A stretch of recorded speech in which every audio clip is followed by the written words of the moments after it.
अशी काही लोक सोशल मीडियावरती देखील आहेत की ज्यांचं वेगळंच काहीतरी चाललेलं असतं, त्यांचं म्हणजे काही वेगळंच असतं. आपण पृथ्वीवरचं माणूस नाही, आपण कुठेतरी वेगळीकडंच लँडिंग झालोय आणि आपण बाबा त्याला हे करायचं त्याला तसं करायचं, आपण आपला इथं महाराजा. तशी एक साधी बोळी दिदी मी शोधून काढली आहे. या ताईचं जर बोलणं तुम्ही ऐकलं तर तुम्ही म्हणणार की बाबा कसली भारी ही ताई बोलतीया, तिच्या आईला या ताईच्या शरण मी जातो. मला नको सांगू माझी ओळख कुठपर्यंत आहे.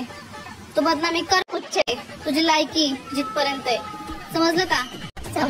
ताई तुझा आणि शेजारणीचं भांडण आहे मला मान्य आहे, पण तू हे असले शब्द वापरू नकोस ना. खविये चुच्चे असं काय काय पण बोलतेस, मला लाज वाटायला लागली बघ. असं काय पण बोलू नकोस. लोक पण चांगलं म्हणतील, चांगलं काहीतरी बनव, सोशल मीडियावरती नाव होईल, कुठेतरी बिग बॉस मध्ये पण तुला मौका मिळेल. अगं चौकात कार्यक्रम असल्यावर तू 10 पोरांना बघत बसती आणि तू मला लॉयल्टीची भाषा शिकवणार का?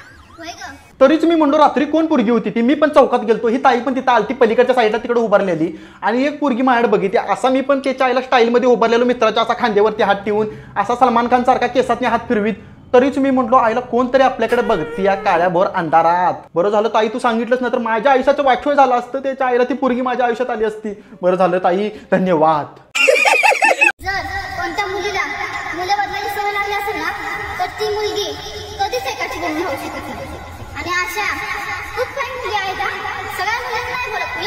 ताई तू चुकीचं बोलतेस, कारण की ज्या पोरी चांगल्या असतात त्या वेगळ्या समाजात त्यांचं काहीतरी वेगळं जग असते आणि ज्या पोरी बाद आहेत वाईट आहेत त्यांचं काहीतरी वेगळं जग चालू असते. ज्या वाईट पोरी आहेत त्यांना 5 दिवसाला 10 दिवसाला नवीन बॉयफ्रेंड लागतो, कारण की त्यांच्या खिशात त्याशिवाय पैसे येत नाहीत, त्यांची ऑइल बदली होत नाही. ताई तू आता सांगायला लागलीस एवढं मोठं मोठं बोलून, कधी तुझं पण एवढं मोठं जग चालू आहे, तुझं वेगळंच काहीतरी चालू आहे. तू पण जरासा सुधर की, तुझ्या शब्दात जरासा बदल कर. तू जर हे शिवे द्यायचं बंद केलंस तर सोशल मीडियावरती तुझ्या व्हिडिओला तोड नाही, लक्षात ठेव.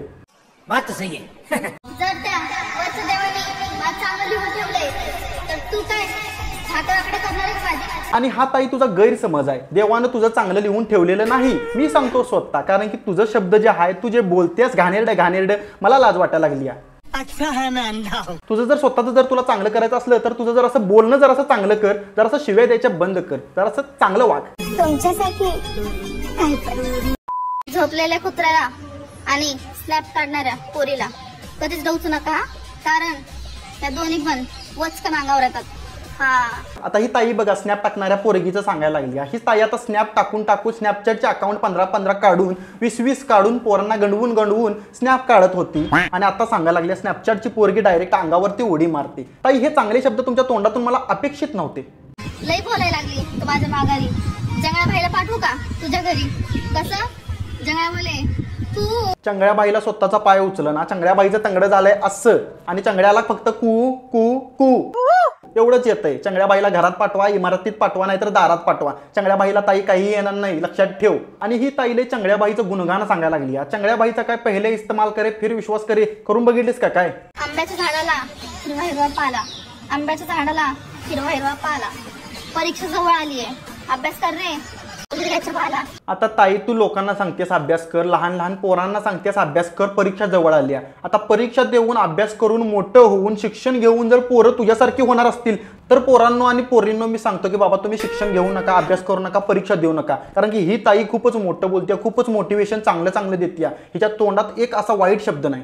प्रेम होतं तर लाजला कशाला? आणि जर तुला हागायचं होतं तर तू पाजला कशाला? होय रे पादऱ्या. खरं प्रेम होतं म्हणून तो लाजला आणि तुझ्या हातावरती त्याला पादायचं होतं, हागायचं नव्हतं म्हणून तो पाजला. लक्षात ठेव, तुझा हात लग्नाच्या आधीच पिवळं केलं असतं त्यानं, मग काय झालं असतं? हगलेली लेंडी हिच्या तोंडाला लागली, हगलेली लेंडी हिच्या तोंडाला लागली, हळद लागली. कोणी कोणाचं नसतं मित्रांनो, स्वतःचं सामान पण दुसऱ्यांची आठवण काढून हलवत बसतो. दुसऱ्याची आठवण काढून स्वतःचं सामान हलवत बसतो. कसलं सामान? तुला दिदी सामान हाय? कशाला मोठं बोलतेस? मी ना अंड्याचे डॉन. हत्यार वेळ आल्यावर बाहेर काढायचं असतं. तर स्टोरी आणि स्टेटस ठेवून बार उडत नसतं, लक्षात ठेवा. आपली आई. आता तर माझा शेवट झालाय ताई. तू एवढं डबल मिनिंग बोलतेस, एवढं चांगलं बोलतेस, एवढं छान बोलतेस की आता त्या हत्यार पण मला वेगळंच हत्यार वाटायला लागले. तू हत्यार सांगायला लागलेस वेगळंच, पण मी वेगळंच हत्यार समजून बसलो. ताई जेव्हा तुझा व्हिडिओ सोशल मीडियावरती पोस्ट होतो, रँक करत असतोय, तेव्हा जर तो व्हिडिओ माझ्या फीडमध्ये आला आणि मी बघितला तर तुझ्या व्हिडिओमधनं फक्त आणि फक्त अश्लीलता बाहेर पडत असते, बाकी काहीही नाही. जरा सुधारायचं बघ, अजून बाकी काही मी बोलणार नाही. मी नाही सुधारणार, समजलं का चुच्चे? तर मित्रांनो आपलं व्हिडिओ फक्त आणि फक्त कॉमेडी आणि एंटरटेनमेंटसाठी असतात, बाकी कोणी याला पर्सनली वैयक्तिक घेऊ नका. आपण फक्त व्हिडिओ कॉमेडीसाठी करतोय, बाकी काय नाही. चॅनलवरती नवीन असेल तर सबस्क्राईब करा, व्हिडिओ आवडल्यास नक्की लाईक करा. धन्यवाद.